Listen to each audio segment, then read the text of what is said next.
Hello, welcome to Focus on the Family. My name is Sylvia Corcoran and I'm guest hosting for Kate Mahoney, and today we have with us as our guest is Phylis Watson from the Journey Center. Today welcome. Thank you. Nice to be here. Today we're going to be talking about self-care and how to manage yourself and your emotions during the busy time of the holidays, which aren't always a happy time for people.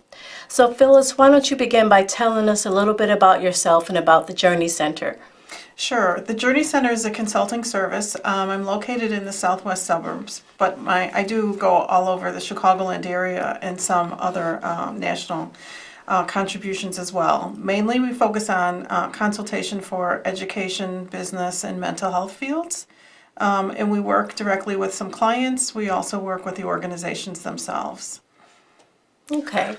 So tell us, first of all, just describe self-care. It sounds kind of self-explanatory, but it means different things to different people. So can you kind of give us a quick definition of the term self-care? Sure. I think that's a great start because we do hear that as sort of a cliche term, but what really does it mean? And one of the main things is that it's the prioritizing of our roles, our responsibilities, our own identity. And truly, it's about putting ourselves first, but not in a selfish manner, just being sure that we're taking care of ourselves. And that means our entire being. So our mind, body, spirit, that when we are the best that we can be, when we are doing the self-care that we need to do, we're so much more to what we can offer those around us. Absolutely. What do you think is one of the things that contributes to stress during this time of the year? Yeah, I think that, self-care is important all the time, but certainly during the holiday season, it definitely peaks in terms of a responsibility that we should really do to prioritize for ourselves. The problem is that we get wrapped up in so many more demands. There's so many more responsibilities. We put high expectations on ourselves. We want to please everybody else around us. And so we get exhausted just from the over responsibilities of things that we add on our plate that normally aren't there, all the running around and the demands that we do during this short condensed period of time during the year. And truly what happens often is people exhaust themselves. And then we lose the joy of the season. And the goal is to try to prevent that from happening. Okay. I like how you set that up. And I do want to bring this up to ask because many of the people that I know, especially women, don't like to ask for help. What are your thoughts on that to minimize stress during the holiday season and the thought of asking for help? Yeah, I think that's a tough one for a lot of people. Asking for help, though, is so important, and that's really a great way of taking care of ourselves. And asking for help comes in so many different ways. It may truly be asking our children to do a little bit more around the house. It may be asking our partners to help run a chore or do an errand, something that just helps take some of the responsibilities off of us. At work, it could be sharing some project responsibilities or things like that.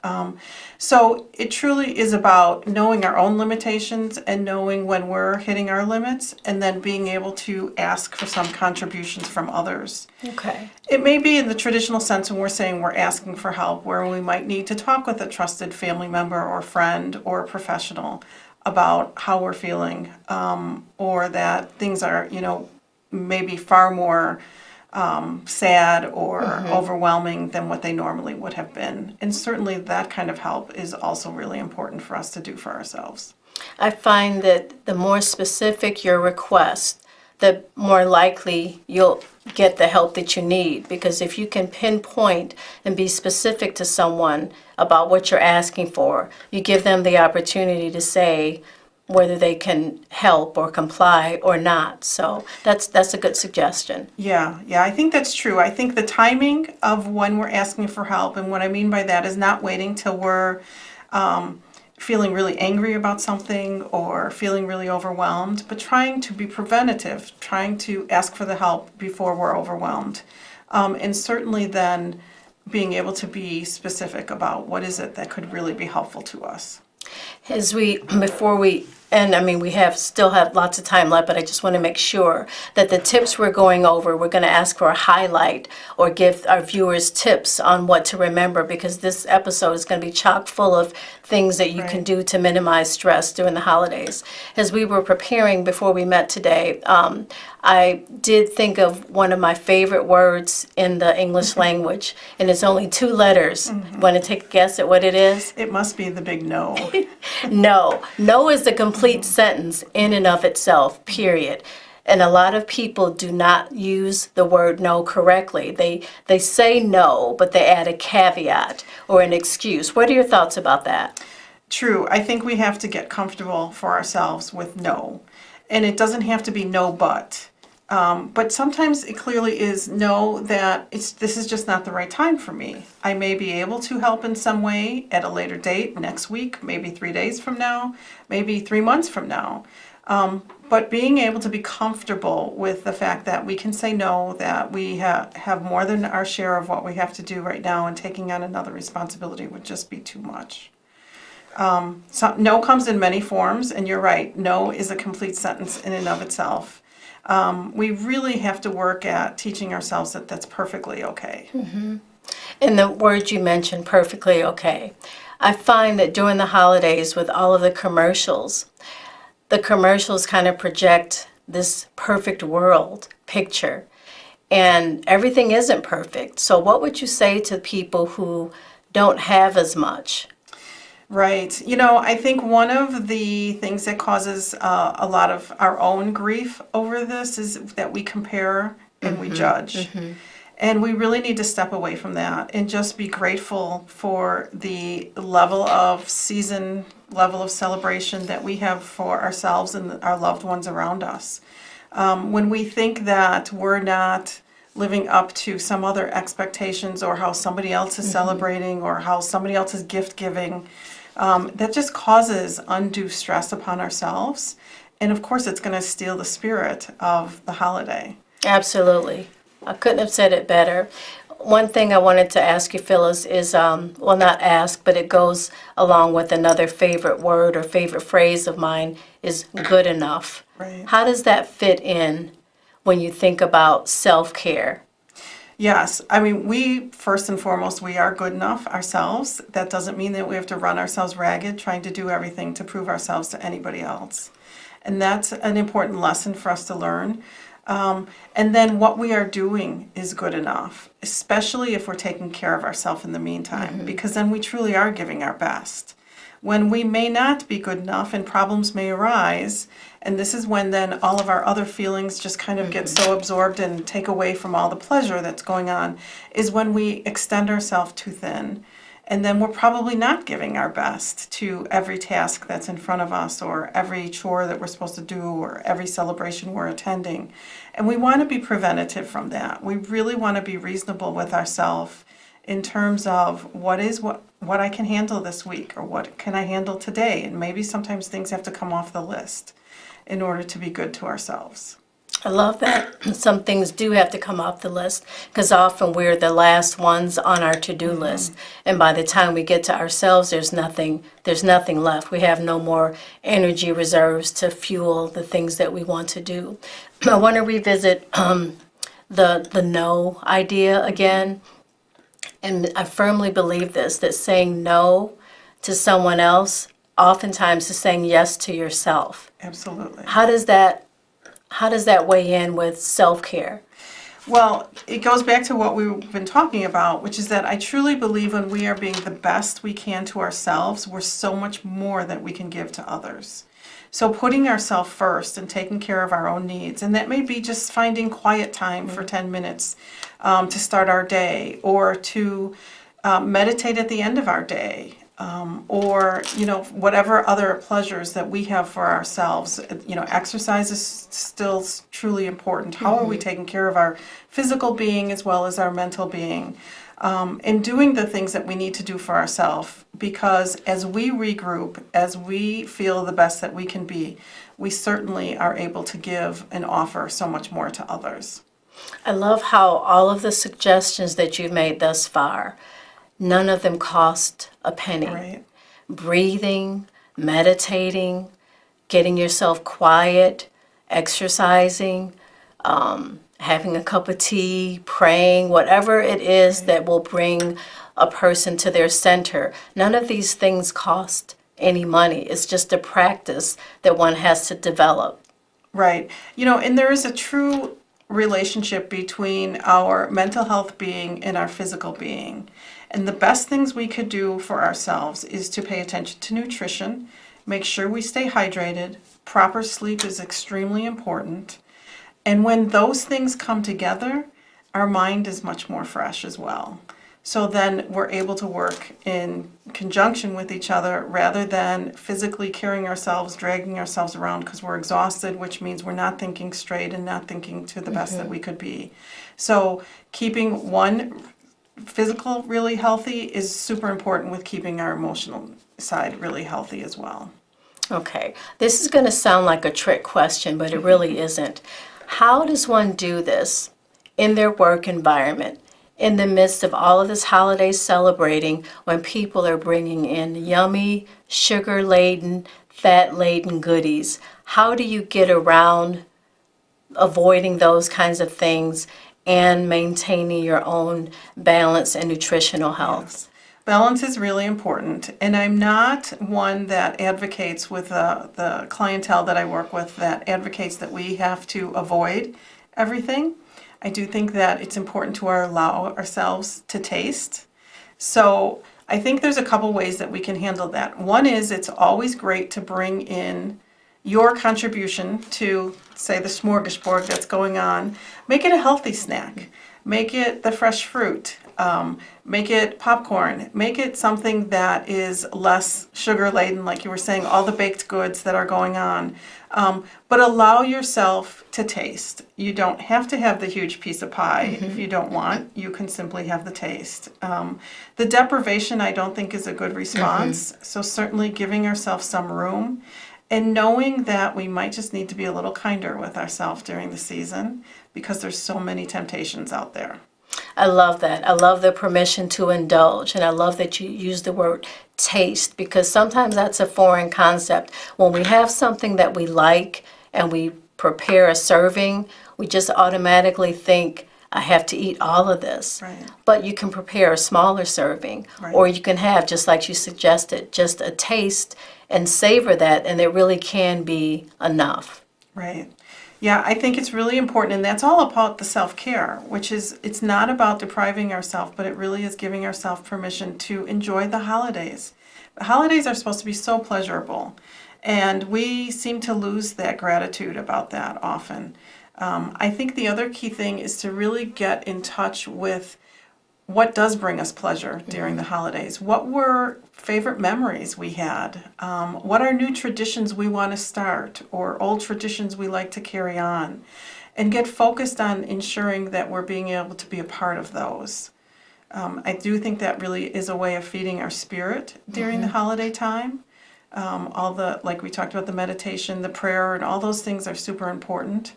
But reminiscing about good times is also a great way to stay in the spirit of the holidays.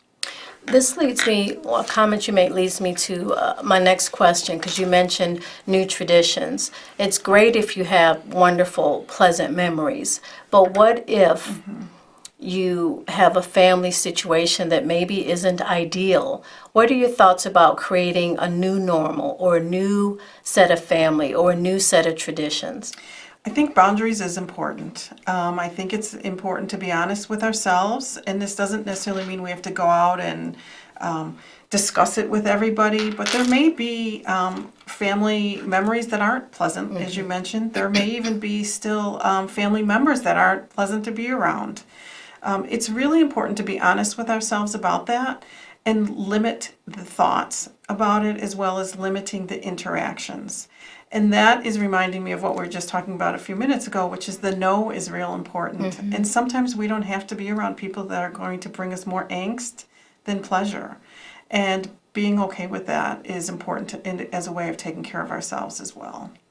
To me, that can't be stated enough, that we can reduce our angst and we don't have to be around people that don't make us feel good or don't empower us. We can say no, and we can pick and choose the people that we want to be around and celebrate the holidays with. And sometimes it may not be a family member. It might be an appointed family member, someone that you designate as family that may not necessarily be related to you. Would you agree with that? I would definitely agree with that. And I think the definition of family is very expansive. And it doesn't always just mean our blood relatives. Certainly they are family, but we also create our families. And that might be friends and neighbors and coworkers and others that we engage with throughout the year. So if they are people that bring happiness to us and we enjoy being around them, then certainly why not spend time with them during the holidays as well? Absolutely.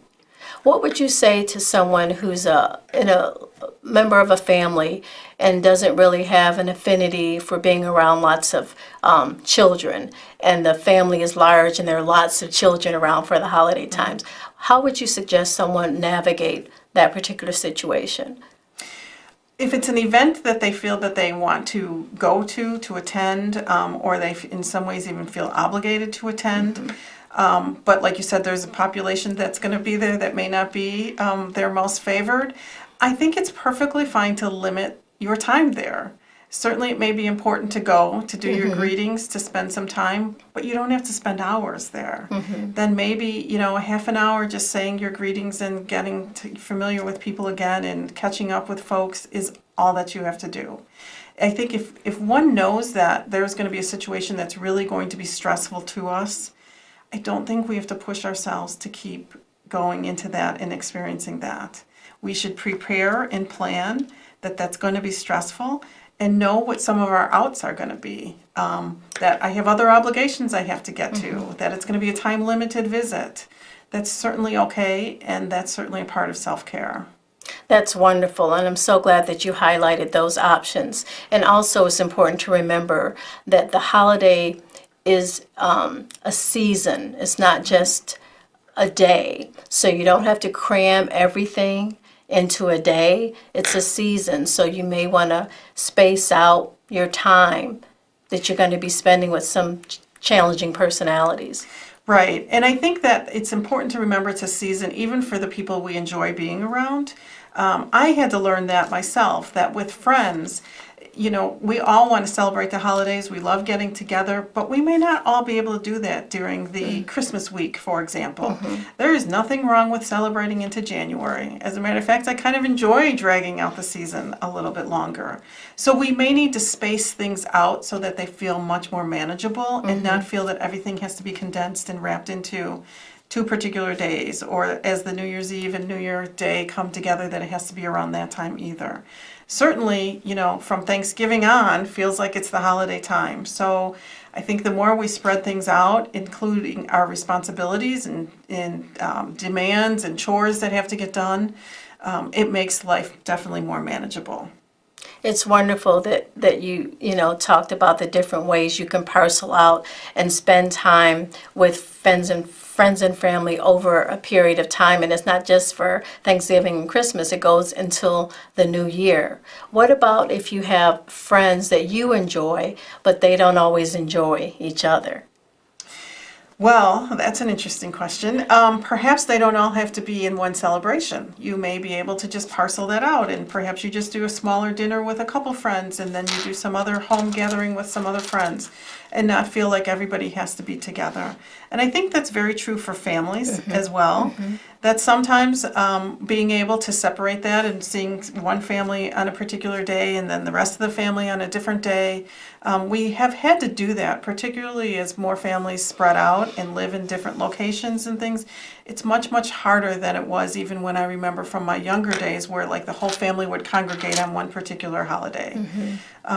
It's certainly okay to split up those times, and if you know that certain people don't get along, we don't need to be in the same room together at the same time. Right. And that's okay. You can plan your outings to include certain people. Right. What are your thoughts about, I've been curious about having a technology-free night during the holiday season. What do you think about that? I think not just during the holiday season, but certainly something we should start practicing all year long is that we have to disconnect. we really do need to start to find time, whether that's a particular time of every day, a particular day of a week, or certain hours of a week where we just are not attached to our phones and our computers. And there's simple ways to do that. I mean, I certainly have practiced myself of not charging my phone in my bedroom anymore so that it's not the first thing I reach when I wake up in the morning. We want to just kind of ease into our days, and we want to ease out of our days. And those are perfect times to disconnect away from technology. And certainly the stress of technology adds to the comparisons that we do. It adds to, the messaging we see on social media and commercials, as you mentioned earlier. We just all of a sudden think that we should be living the happy life that everyone presents. But truthfully, who's going to put out there the family argument that they're having during a dinner time? Exactly. So we're not likely to see that during our technology, social media moments, and we need to be realistic with that. We're all promoting the best selves that we think we are, but that doesn't mean that someone else's life is the life that I want to live. Right. I love that you talked about easing in and easing out and having downtime from technology so that we're not always so easily accessible and that we're not always working when we're supposed to be on our own time, enjoying our own time.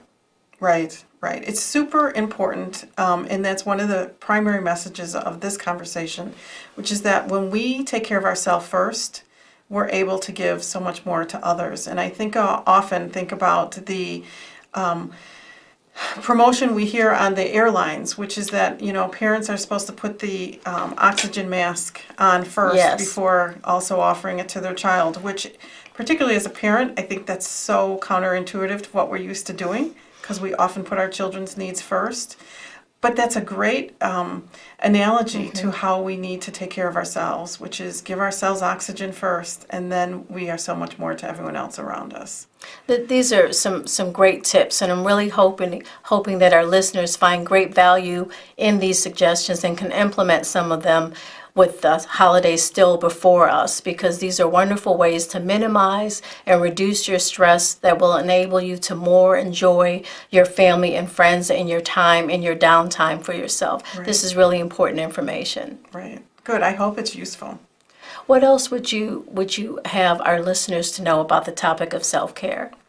Well, I think the key things that are important are definitely setting boundaries and being realistic with yourself. What are the things that I can actually get done? And maybe you chunk that down into daily or weekly, monthly, as you know that the busy time is coming. Being realistic with that, and as we talked about in the beginning, being comfortable with no. No is not anger. No is not rejection. No simply is, I can't do it right now, and that's perfectly okay. I like the ability to be able to say, no, I'm not available right now, but I might be next week or tomorrow or whenever there's more time for yourself. What I don't think is helpful is when we say the no but, because then we carry that around with us. The other thing is when we overextend ourselves, that generally doesn't produce positive feelings within ourselves. Besides the exhaustion, it's also sort of the mental awareness that happens. And that wears us down over time. And perhaps you then have to take yourself off of a particular task that you were going to do. And that generally doesn't feel well either. So we really want to be preventative in what's reasonable with ourselves, what's reasonable in what I can get done, and how can I be available to others. These are some great suggestions for our listeners to have, and I hope you've highlighted these bullet points and have taken a couple, 3 or 4 suggestions that you can actually implement and practice and start practicing right away so that you can enjoy more fully your family time and your time with your family and friends and in the season and the holiday season as it approaches.